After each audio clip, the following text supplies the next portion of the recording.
coming out. See a lot of friends, a lot of people who I've known for just so long out there. And I know a lot of you share this same belief that I have, that one, we want Grand Rapids to be a place where all people can just have a great quality of life, and specifically believe that our schools can be better for the students that are in there now. And that's really what I want to do. I'm a graduate from GRPS. I got my degree in electrical engineering. I like to call myself a successful product of the Grand Rapids public school systems, but I see so many people who graduated with me and going through that system now that are not getting the same opportunities that I was fortunate to come across.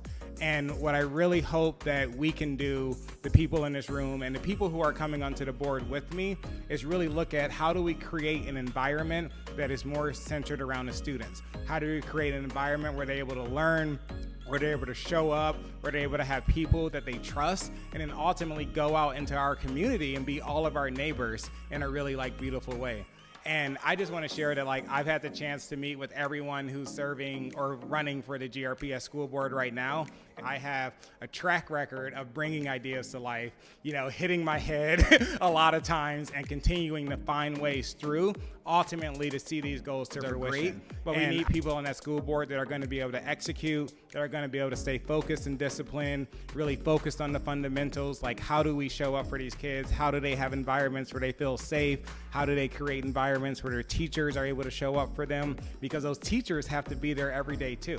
And if we continue to have this extremely high turnover with the staff in the schools, you're going to continue to see, I think, challenges with those students being able to have a great learning environment. So I'm also happy to ask, but I really hope that if you take anything from this speech is that, one, I'm very committed to serving our students, helping see through to this better vision, and then also that I'm going to really be committed to focusing on creating that environment for those students. So thank you. I know you're a coffee guy, and tell everyone here maybe one of your first ventures into this world. Was go and be a platform for these students in school. So starting at middle school, high school, if they thought they wanted to be a lawyer, for example, it would actually connect them with lawyers in their community. It would help them find internships. And ultimately, the idea was that by the time they graduated high school, they would have this access and potential to really just go out into the workforce and be more effective. That first business was really, how do we create these opportunities that will help students be successful and make that something that is accessible to all of our students. And to be honest, that idea had really good traction in the Upper Peninsula where I was going to school in the Houghton, Hancock area. And when I came back to Grand Rapids, I had a much harder time getting traction to even go out and test that program. I talked to a lot of the local school districts, and we don't need to name names, but there didn't seem to be this willingness to really try something new that might support the students, even if it was no cost, even if it was in all the right intentions, even if it was from, an alumni of that same system. So, yeah. And then my second business, we just did technology consulting, basically the same concept of I had these skills and knowledge with business and engineering, and I saw businesses in our community that were struggling to, get things like Google set up and these things. So we did a business for that for a while where we were helping those small businesses. And then ultimately, I knew that I wanted to see this community space. I don't know if you all know, but this building that we're standing in used to be a flag factory.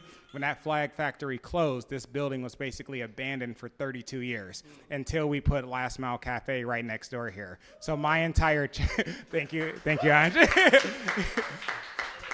So my entire childhood, I remember riding my bike through here and just seeing this abandoned building.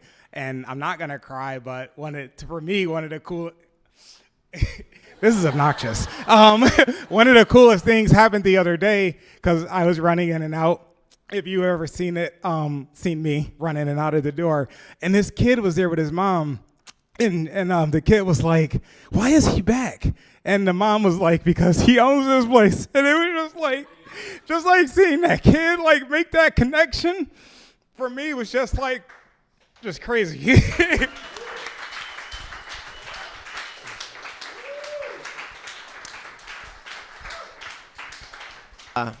said you wouldn't cry. Okay.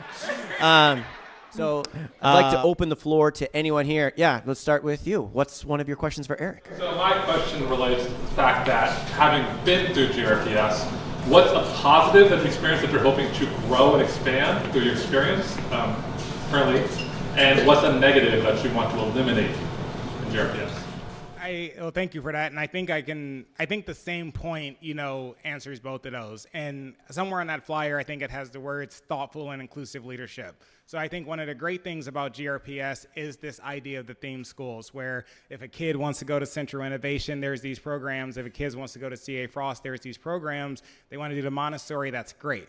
I think as great of an idea that is, it hasn't necessarily been implemented in a way that's equitable. And in some instances, it takes away from some of the neighborhood schools. So I think that's a perfect example of you have this great idea and this great concept, but is transportation lined up so that kids, that are anywhere else in the city able to get there? Is it set up in a way where there's still funding for the neighborhood schools for those kids who parents might not have capacity to go through the theme school process? So I think it's like small examples like that where it's a great idea, but was it executed in a way that actually served, the many different people from many different experiences in our city? Yeah, Sarah.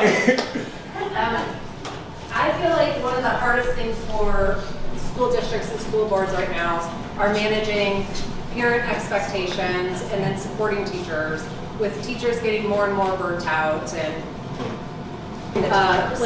so if I do get elected to this board, there's definitely the opportunity to create accountability through these policies. And for example, on the school board, we only manage the superintendent. So we can make requests through the superintendent, but there's no guarantee or requirement for how quickly those requests come through.